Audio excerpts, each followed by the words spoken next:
We love this topic, actually. This is We like our do. whole job. Yeah. The system is so important. I think the being connected to the entirety of Stanford is exactly the sophistication and the maturity that the journey that we're on at Stanford Healthcare. And I think what's important is the fact that a patient, a community, they don't ever see us as separate and distinct things. They only experience Stanford. And so we have to be able to deliver on the Stanford medicine experience every single place we operate, because that crest and that badge always say the same thing. And for our staff members and for the physicians and others who practice in our environment, they deserve the same thing too. That our experience is unified, that they can rely on our system being integrated. They have to communicate with other parts of the system. The patients move through the system. And so we all have to be unified to do this really well.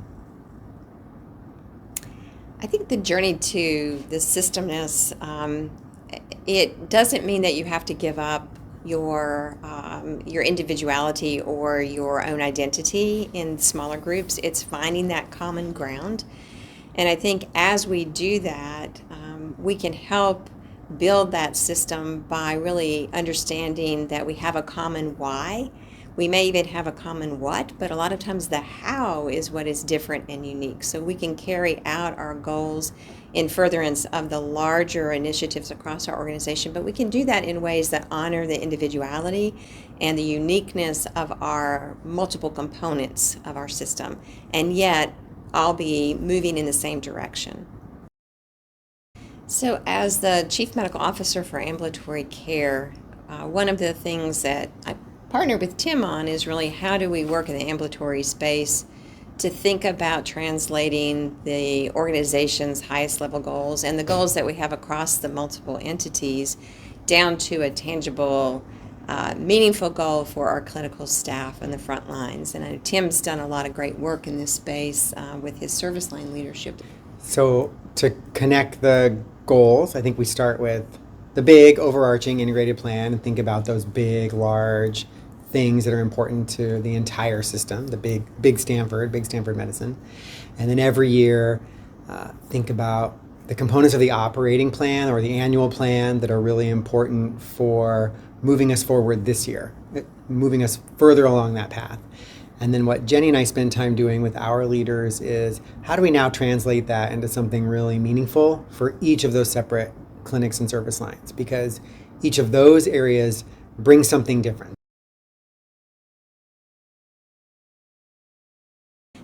The dyadic relationship between our clinical and operational leaders has been really key for us to move initiatives forward. And Tim and I have spent a lot of time in defining that governance structure and identifying the individuals at a service line level. As we've brought those physician leaders and operational leaders together, we've worked on what does make a good dyadic relationship. And I think Tim and I enjoy that kind of relationship because we both come at it with an appreciation of what each other brings as a strength. And I think one of the unique things about our relationship is not only do we have the non-clinician and clinician roles, but we have some experience in the opposite. So Tim comes at this with a clinical background, I come at this with an operational background, and so I think we have a deep appreciation for what each of these role demands are, and we can play off of that very well with one another. It's a relationship of deep respect and also communication, and I think just joint alignment. I think it's really important for our frontline teams to see what they're doing drives the organization's goals, and that there are things that are pebbles in their shoe or what's happening in that clinic specifically that can help to improve the overall goals or outcomes that the organization is going after. Maybe one of the most important things to make sure we're aligned is because the organization is big and there's a lot of us with a lot of great ideas, but we have to put our energy into something together. And so if we're choosing and prioritizing those things, we have a much higher likelihood of achieving success than if we're all going to work on something that's our own idea or an independent improvement idea. Yeah, I totally agree with Tim that We need to really help both source great ideas from our frontline staff and to help align them with what the organizational direction is, and be able to have a catchball in that process of understanding, which of the priorities are most important for us to focus on in what period of time. And also, how does this work? How does your day-to-day work translate into us meeting our goals? It really makes it purposeful and meaningful, I think, for the frontline staff to understand that what they contribute affects the larger organization, that they're part of something bigger than the world that they live in on a day-to-day basis, and that they can be meaningful contributors to that larger goal. We talk about access all the time and all the things we need to do to make space for more people, et cetera. It doesn't take too long to ask a frontline staff member about their own experience or their own family member's experience of needing help getting medical attention quickly and needing help from a place like Stanford. We all know somebody. And at the same time, the frontline staff also know they experience the patients who are saying to them, why couldn't you help me faster? I needed this, or what's in the way? And they see the inefficiencies that exist here, or they see the things that we can do.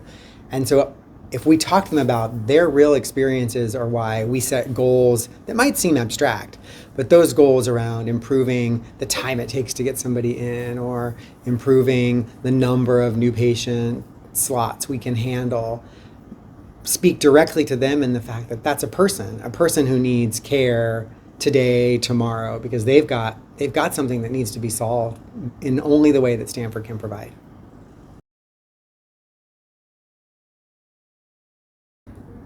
I think the other thought about tracking and reporting is that it gives you the chance also to reinforce or motivate that there's been success. And so if you can tell your team, look, it did work. All that work we just went through to change this thing, it is actually making a difference. And those metrics and that translation is really important. Our staff don't always understand the metrics we're tracking, so we want to translate those down to the very frontline process measure that's meaningful to that person who made a change in their work and how it's driving the outcome for the organization. So as we set our goals, obviously understanding how we are performing to those goals is really important.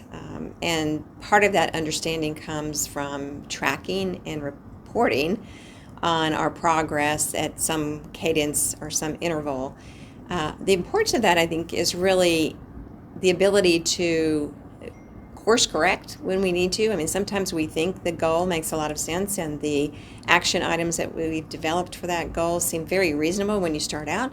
But as you go down the course of that initiative or that improvement, you may learn that you're not getting the results that you desired, or that there may be other opportunities that unveil themselves that are important to pursue. And if you're not tracking and understanding your progress along that path, you miss the opportunity to say, yes, we're on track, we should continue on this path, or it's time to pivot and think about doing something in a different way. So I think it's really important to make sure we're connecting the operating plan and the strategy to our frontline leaders. But it takes a good amount of work. Weeks and weeks of going back and forth with, these are the goals that we're proposing. This is what the organization sees as really important. What do we have to contribute to that? And what's feasible for us to contribute? And that happens at multiple levels, because it's not just me to then a vice president team, but they have to get all the way down to the frontline clinic leaders and their physician partners and say, what's our part in this? And so I think as leaders, we spend a ton of time thinking, what's the next cascade down of this big measure? How do you turn this big measure into the next level metric? Because a big measure needs more actionable steps at each level, all the way down to the very frontline team. And so that's what takes the month or so of preparation between the operating plan getting published and having individual clinic or service line plans, is all of that back and forth and getting to discuss, is this going to work? What can we contribute? What's possible? What's not possible this year? And is this going to resonate with the folks on the front line, whether they are physicians or staff members of our team? How do we then translate that into something that feels meaningful and tangible to them so that they can focus on that goal in a way that speaks to their day-to-day work, but does further the larger goal that the organization has identified.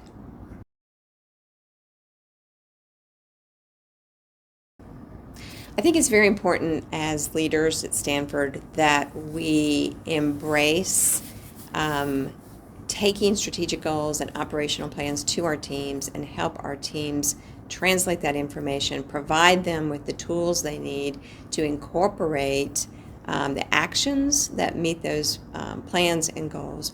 And as leaders, we have the responsibility to do that. We are empowered and can empower our teams to be part of the organizational initiatives and strategic objectives.